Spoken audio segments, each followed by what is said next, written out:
What's up, guys? Welcome back to Talking Nutrition. Today's a bonus episode where I want to share with you the recording of a rapid fire Q&A that we did for our current Momentum May challenge inside of our free fitness community on Facebook, which, by the way, I can link down below. So if you'd like to join us, it's completely free. There's no sales pitch, like no surprises, right?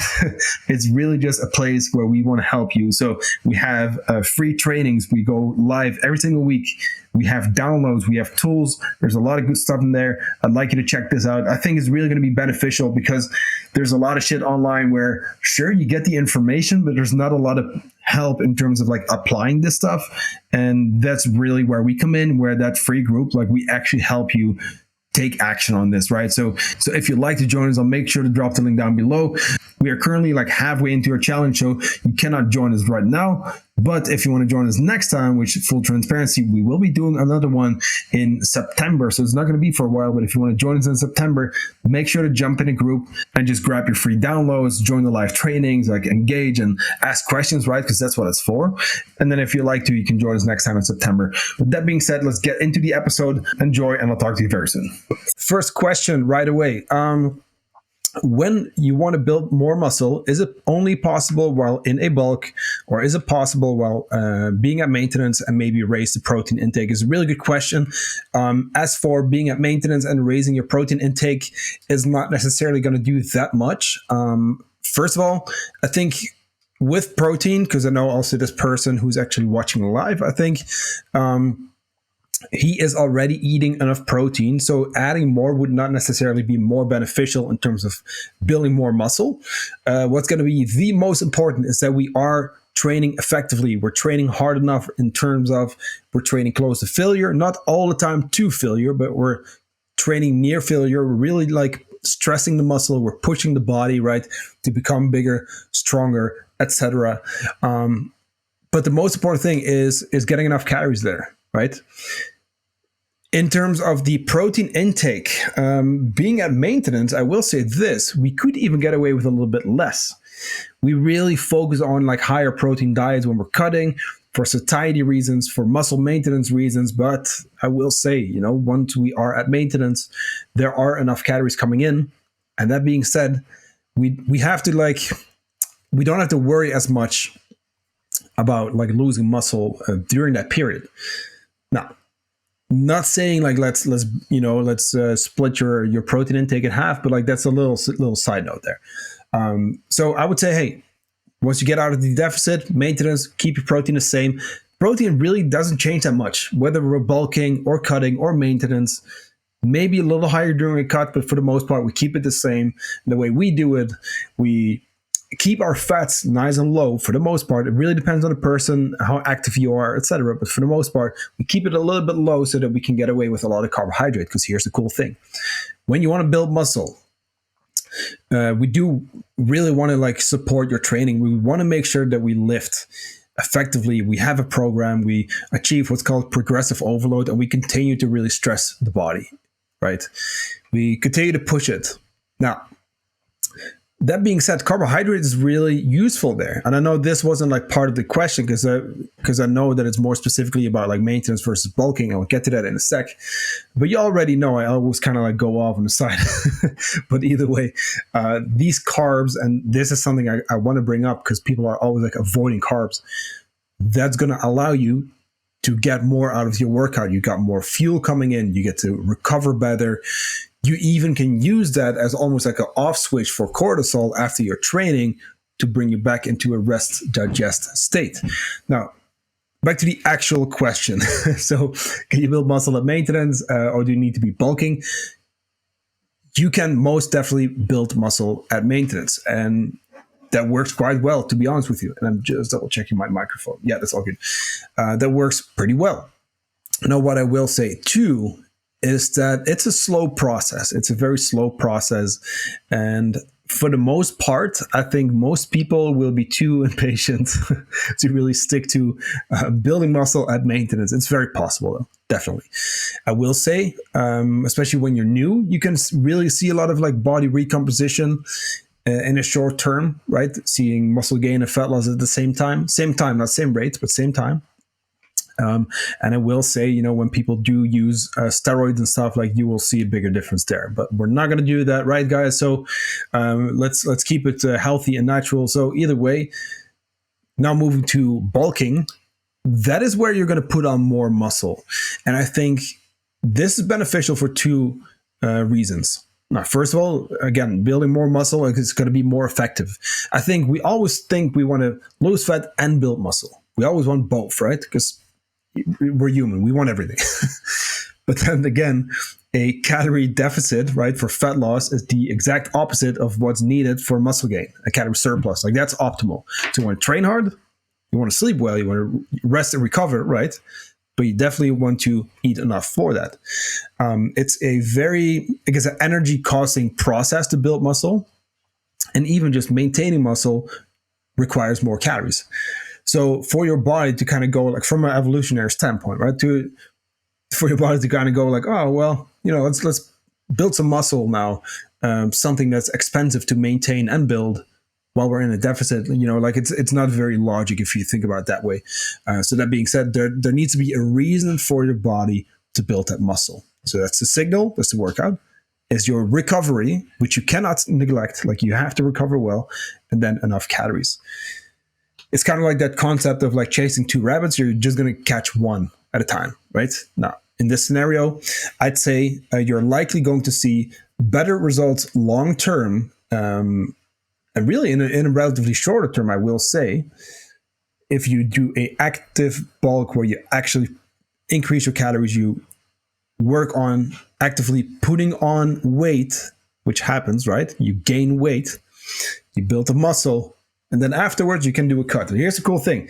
When you do a cut, like, losing body fat is much easier and faster than building muscle.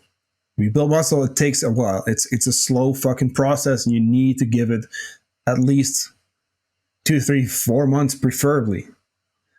Not just that, if you still want to lose more body fat after that, there's going to be more to reveal because you're going to be leaner. You're going to literally look better, right? Because being lean is not just being lighter. You want to build the muscle and lose the body fat. It's also going to set you up for a better fat loss phase. And now here's the cool thing too. And this is something that I think virtually everyone can benefit from. And that is the lesson that you learn when you go through an active weight gaining phase. It sounds scary, I know. It sounds very scary. I think most people don't want to do it, and most people will not do it. But if we can, and this is my philosophy kind of thing, that if we can walk you through every single periodization phase where you do maintenance phases for multiple months, you do cuts for multiple months, you do reverse diets, you do bulks. When you've done all those different seasons, and you've gone through those, you'll have the tools you can literally use for life. But it's an experience. You cannot just learn about it and be like, oh yeah, no, I know what to do. Like, no, you need to do the thing to actually understand. Because you'll see there's going to be different roadblocks, different mind fucks, different obstacles, right? There's pros and cons to every single phase. And the only way for you to really learn is by walking through all those seasons. And I really believe that virtually everyone can benefit from a dedicated muscle gaining phase. Because one, again, you're going to look better. It's not just about being lighter. You're going to look way better if you build a muscle. Your body is going to be in a better spot. Your metabolism, right? If you want to lose more body fat, you will respond way better because you haven't spent that much time in a deficit. And you learn that lesson of seeing the scale go up and not freaking out. And there's no way to do that other than doing it. It's a hard lesson. It's difficult. It's even something that might actually push you to be like, oh, I have more calories now anyway. It can be a little bit more flexible, right? This is where people take that out of context and do like a dirty bulk and they just gain a whole bunch of body fat, right? Because when you bulk, it's about going slow. The faster you go, the more fat you're going to gain. So we don't want to do that. It's a very tedious process, but if you do this right, if you do a bulk, the results are incredible. It just takes a long time. So I hope that answers your question. Now go on to the next question. So what to bring are food and snacks when hiking for 3 days in the mountains, cabin. First of all, that sounds super cool. That sounds awesome. And this is definitely a period where you can get away with a lot of food. This kind of brings me back to going to Mount Everest base camp, where I was eating a lot of trash. Like I was eating like actual food as well. But you know, it was 30,000 plus step days, which is a lot, right? It's a lot of energy that you're burning. Depending on how far you go, etc., right? Like I wouldn't even worry about calories there. But here's the thing: you're burning a lot of calories, so you can kind of get away with a little bit more. And I always think that these kind of moments, right? Sure, can we bring something when we're driving, etc.? Can we prep a little bit of food? Yes, of course. But keep it fun, you know. Have stuff that you know is going to keep you going for a little while. I would just much rather see you have more of the flexible, fun stuff, right? And just enjoy and still include some of your staples, right? Than trying to be perfect on a trip like this. So trail mix, I mean, it's in the name, you know, like trail mix is really good. I think you get a bunch of calories there. You have your nuts, so you get a lot of healthy fats from that. You have your raisins in there. Again, you know, very kind of like calorie or carb dense kind of, you know, little packs of food, right? Like if you have the little pack of trail mix, the little sachet, or I guess you could call it. Those are great to take with you. Super easy to bring. I just couldn't find the word of what it's called, but like it's super easy to bring with you. You could even like make your own combinations. I know some people like to do that as well. But either way, it's quick calories, you know, it's quick calories. It's easy. You can grab it. You don't have to like unpack your bag and everything, have it in your pocket. So trail mix, if you want to keep it high protein, beef jerky, dried fish is a good one. Maybe protein bars, protein shakes. It's really easy to kind of like, you're going to bring water anyway, right? And I know this person is based in Norway, so we got clean water. Bring a couple scoops of protein powder. Other than that, I mean, chocolate is great. It's high in calories and it's totally cool. I know there's these, what are they called again? There's these packs of like dehydrated food that are very, very nice. Oh, some of them are kind of nice. Anyway, long story short, like stuff that's like calorie dense, that's easy to bring with you, and that's preferably not going to leave a whole lot of trash behind in nature. So that's one thing I will say. You know, want to keep it clean, and you know, it would be nice to like not have a whole bunch of trash with us either. But going back to Nepal, Everest Base Camp, like I mentioned, we would stop at these tea houses every now and I would not get like a few Oreos. I would eat a whole roll in like one sitting, kind of thing, you know, and then have some more stuff. And then the next time I would do it, like sometimes we would literally have like multiple rolls of Oreos on a day. And I'm not saying, by the way, guys, that this is a healthy approach at all. Definitely not. I was still eating normal foods though. Anytime we actually sat down for lunch, I had a lot of vegetables if I could, you know, a lot of lentils, those kind of things, eggs. I did have a supplement with me as well. But I lost a whole lot of weight on that trip. And that's kind of like my main point there. Like when you do those kind of trips, if it's 3 days in the mountains, cabin to cabin, you're going to be burning a lot of calories. So long story short, hey, maybe you don't have to like eat like multiple rolls of Oreos. So maybe I'm setting the wrong example here, but like you can get away with more of the fun stuff. That's what I'm trying to say here. You know what I mean? Because you're burning off a lot. What I think can be beneficial is to potentially, depending on what phase you're in, right, look into kind of like, hey, how many calories can I get? Let me kind of come up with an ideal day of eating for those scenarios, to where I can kind of sit down, I can plan for that day. Hey, do I want to bring my trail mix? Hey, like how much is that actually? What am I getting in terms of carbs and fats, etc.? It's a nice little thing to learn from, you know, and it's less about really hitting your macros there. It's just about learning what's in that food. Okay, so next question. Does raising creatine intake have benefits? Depends where you're at. If you are not taking any creatine, yes. If you are vegan or vegetarian especially, yes, it's going to be beneficial. Now, if you go from 5 to 10 grams, for example, if you're taking 5 grams per day, you go up to 10, that could be a benefit, but that's going to be brain benefits. not in terms of building muscle. Now, the way it works with the benefits you get for training, right? Improve strength, improve muscle endurance, getting a little bit more out of your training. You got enough when you consume 5 grams a day. You'll see sometimes with some of the packages, it says 10 grams, like a pre-loading phase kind of thing. You don't have to do that. It can be beneficial if, and this is if you just want to kind of, fill up your creatine stores in a shorter time. Here's the thing though. So creatine gets stored in your muscle cell. When it's full though, right? When it's saturated, more creatine is not going to like add more. If it's 100%, it's 100%. Like your cell doesn't go beyond 100% when it comes to the creatine stores, like full is full kind of thing.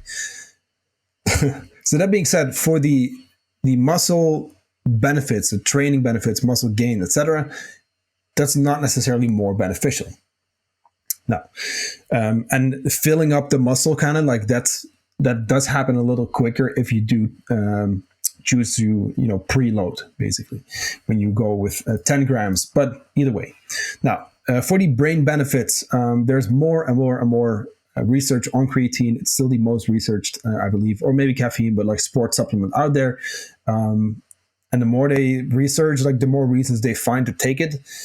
I think I'm a big fan of like taking 10 grams, or at least that's what I've been doing. You don't need to. I think 5 is going to be fine. 3 to 5 even for most people. Creatine can even offset a little bit of sleep deprivation and can even help you. This is kind of cool. Complete more like cognitively tasking exercises kind of thing. So if you need to do a lot of work, you need to really concentrate, that could even be beneficial. But I would say for most people these days, it's likely going to be best for you to just focus on the basics and actually just getting enough sleep for once. You know what I mean? But long story short, if you're not taking it, going to 5 grams could be beneficial. If you want the brain benefits, you could go up to 10 grams or more. I've seen research with more. We might even see that go up and up. I think there's been more studies with 20 and stuff, but for the most part, guys, you don't have to worry about that. I would say, hey, if you're not taking it, just go with 5. If you're taking 5 and you would like some potential additional benefits, go up to 10 if you want to. It's a very affordable supplement anyway. Now, next question. So is protein from drinks or powder less beneficial for any reason than protein from whole foods? Really good question. So what about the other things in those drinks and shakes besides protein? What are your thoughts on that? So there's currently a little discussion going around in Norway about a specific supplement company that I don't want to name. That I definitely don't agree with that company, but I also don't really believe in talking shit, because it doesn't help anyone. So either way, we'll talk about some supplements in a sec, but let's unpack this. So is protein from drinks or powder less beneficial for any reasons compared to whole foods? Actually, not really. It depends what you're getting. If you get a shitty product, if you get a shitty fucking supplement that's cheap, yes, like it's going to be a difference. Will I always recommend whole foods over a protein supplement? Yes, I will. When you get your chicken, your beef, your salmon, right? You get, or eggs, for example, you get so much in terms of micronutrients. And that's super key too. We're not just looking at protein, right? It comes packaged with a whole bunch of other stuff that is very important for health, for health, etc. Losing my voice here, guys. Losing my voice. But it comes packaged with a whole bunch of other stuff, Now, that being said, is protein from a supplement bad? No, it's fine. It's actually a really good option. And I'm a big fan of protein supplements. Personally, I'm a big fan of whey isolate. It's a very high quality protein. Yes, it's more processed, but hey, that's okay, right? It's high quality. If you get a good brand, you get all the amino acids, and it's a byproduct anyway. Whey, right? It's not like this like manufactured kind of thing. So whey protein, a big fan. I think it should probably be a staple in anyone's diet if you lift weights. Hey,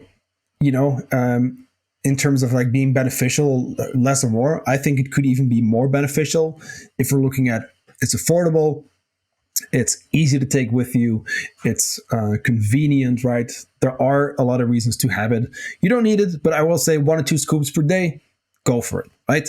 I think it can definitely help make things easier. What I really like as well is adding that to, a smoothie. So I have a scoop of protein powder, frozen banana, berries, maybe some spinach, right? Sneak in some greens, and then some healthy fats. And that's a really, really solid shake. It could be a nice recommendation there. So going on to the next part of the question, though. So what about the other things in those drinks and shakes besides protein? What are your thoughts on that? So that's what that discussion is about. Here's the thing, though. Like, there's some good supplements out there, right? There's some really solid supplements out there. I'm a big fan of Biotech USA, which is what we have over here in Norway. Over in the US, there's a bunch of good companies like Legion, for example. Like there's a lot of good ones. I think, let me see. I even think that My Protein, which is a very affordable one, I saw their ranking on Labdoor, which, by the way, check out labdoor.com if you ever want to look up specific brands. But that protein powder is actually ranked really highly. So that might even be a nice option. I'm not familiar with that one myself, but again, companies like Legion, Biotech USA, like I said, what's the other one again? Totally blanking out on it. Either way, there's a bunch of good ones. You'll find, like, when you go online and you do a little bit of research, go to Labdoor, go to your, listen to your podcast, etc. Maybe not this one specifically, because I really like, because that's the thing, like with my US clients, I just recommend Legion, right? I'm not even affiliated with them. Like that's just the one that I usually recommend. But okay. So the other things in those drinks, yeah, I mean, depends what you're getting, Is it a protein shake? Awesome. Is it one of those fucking like MLM meal shit, like replacement shakes? Like that's going to be trash for the most part. They're like a third sugar. It's added shit. And this is something you got to watch out for. So first of all, there's a lot of research on those kind of companies where there's a lot of like, they actually had lawsuits, people with kidney failure, a lot of shit there where I think someone even died. But either way, that aside, which is bad enough, what they tend to do is they'll market it as, hey, this is everything you need, right? And then you look at it, it's actually like a third sugar, which is okay, right? We might as well just get just a protein powder that's just protein and then just have sugar ourselves, which, by the way, sugar, not bad per se. It's totally cool, right? Depending on the context, but okay. It's for another day. Either way. What they'll then do is, like, first of all, you have some protein in those shakes. You'll then have some sugar, and then they add a little bit of the cheapest versions or cheapest forms of all these micronutrients, of vitamins and minerals. So they can show you on the label, hey, it has all the micronutrients that you need, all the vitamins and minerals. But guess what? It's all shitty forms, so it's going to not be absorbed, sorry. It's usually underdosed, so you're barely getting any. Like, you're not getting anything bonus there. It's all just marketing. It's trash. It's a waste of money, and it's always more expensive than the actual just a whey protein. So if you're looking for your protein, right, have a whey isolate or maybe a clear whey isolate, which is really nice, like a sports drink almost. You could have casein, for example. Some plant-based options these days. There's some pretty good ones out there these days. So yeah, I think as for supplements in general, you don't really need that much. A good protein powder without the added shit, you know what I mean? Just a whey concentrate, a whey isolate, whatever, casein, or maybe vegan option, or plant-based at least, either way, same. But don't think that you're going to get a whole bunch out of the meal replacement stuff. It's just a waste of money, honestly.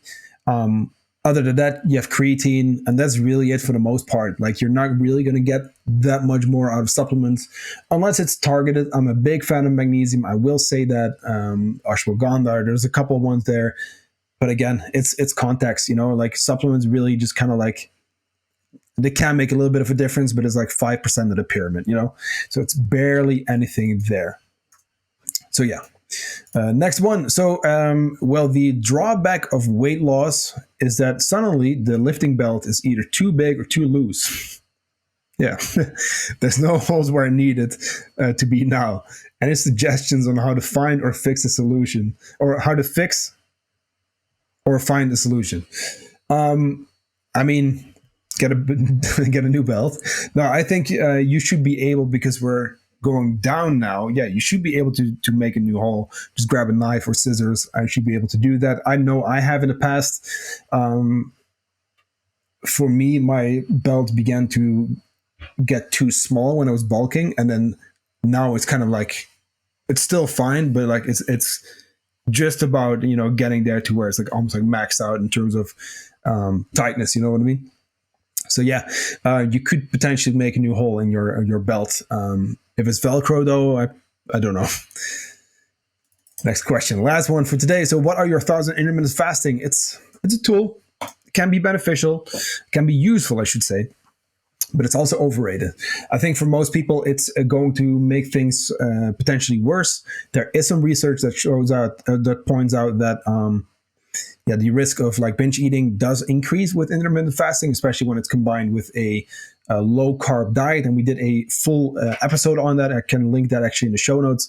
But long story short, it can be a nice way to kind of restrict your eating window and just make it easier to stick to a calorie deficit, but it's not more beneficial for muscle gain or fat loss or whatever.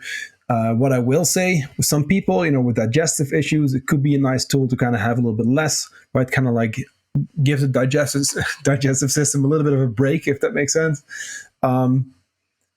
Yeah, like we need to look at the context. It depends, you know.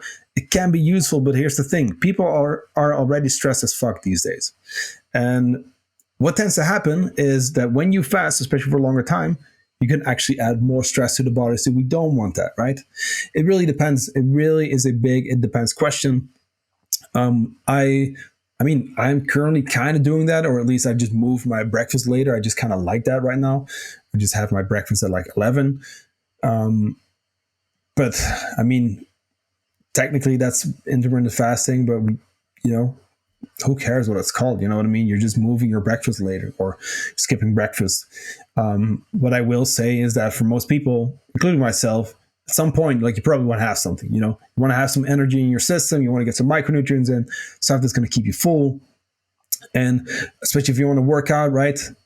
Have like a little meal before you go, right? Whether it's in the morning or in the afternoon, like get something in so that you're actually fueled so that you can work out. So that being said, I think, I don't know. I like it for some people. I will say that.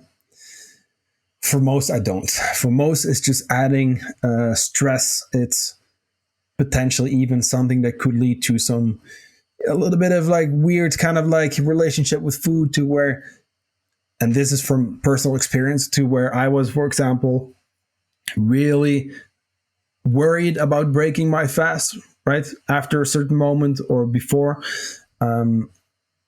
And I didn't feel good about it. Like when I would like actually eat later, then I would feel really guilty about that. So, and I know a lot of people have struggled with that as well. So I don't know. I think for most people, it's probably going to be a no. But again, it depends on the scenario. So it's a very long-winded way of saying, hey, it depends. So that being said, that is our last Q&A for the Momentum May challenge. So on Thursday, Thursday, I will be going live to announce the winner. So make sure, guys, to keep updating your daily check-ins. Sorry, I blanked out for a sec. Update your daily check-ins. Make sure that that's always done.